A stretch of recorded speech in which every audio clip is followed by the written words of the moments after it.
ask you about the optics from overnight, because it feels as though Europe has huge defence ambitions, but that requires it to work together, whether it's on funding, whether it's on the nuclear umbrella, and even beyond. But the optics now from the United States is that Europe is a burden.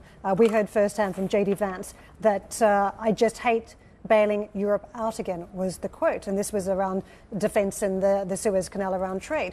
With that in mind, and this sort of attitude to the Europeans being a burden, does that focus the minds for Europe to work together on the same page? It focused the minds on having to do more in Europe.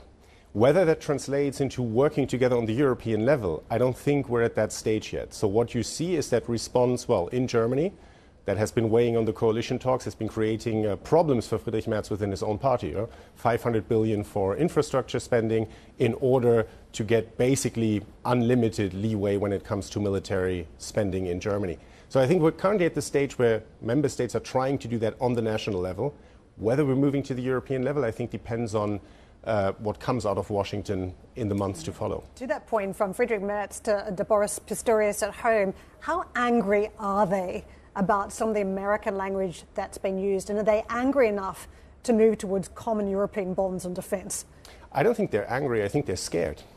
Because for the Germans, of course, I think the conversation, let's say, in France is a different one, right? For France, to a certain degree, geopolitically is an opportunity story. France has always been more skeptical of America's presence in Europe. Right? Yeah, exactly, and be the leading force, right, in its own influence sphere, basically. For the Germans, that American presence has always been crucial, and now the Americans are basically telling you we're no longer interested in that. So I think the Germans are scared at this stage, and you already see a reaction to that with this increased spending now.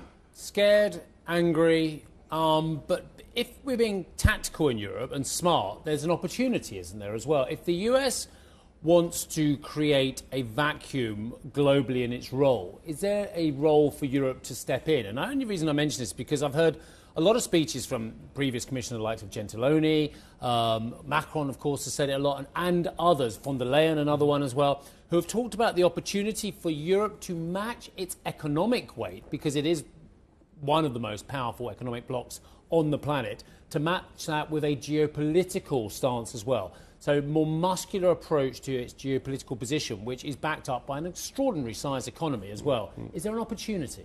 Steve, I never thought I would say that, but you sound like a French policymaker to me here. Oui, d'accord.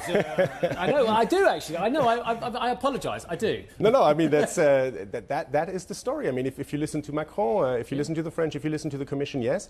Again, from the German perspective, the answer is we never wanted that. We want to be the economic powerhouse. On the global scale, we believe in multilateralism and we rely on the US. Exactly. Yeah, exactly. So that's the, and I think that transition, let's say, to a more French approach to European geopolitics, if you like, I think that is exactly the pathway on which we are currently. I sounded like a French politician. Wait for this. The French are right, aren't they? Europe cannot exist without defending itself, where Trump was right as well, and actually needs to be more assertive in relations with China and indeed with the United States. Yeah, absolutely. And again, that is a function of choices being made in Washington, right? I mean, that's what's going on here. As long as America was providing its security umbrella with the certainty that we all knew for decades and decades, that was really not a conversation to be had. And that's changing in front of our eyes.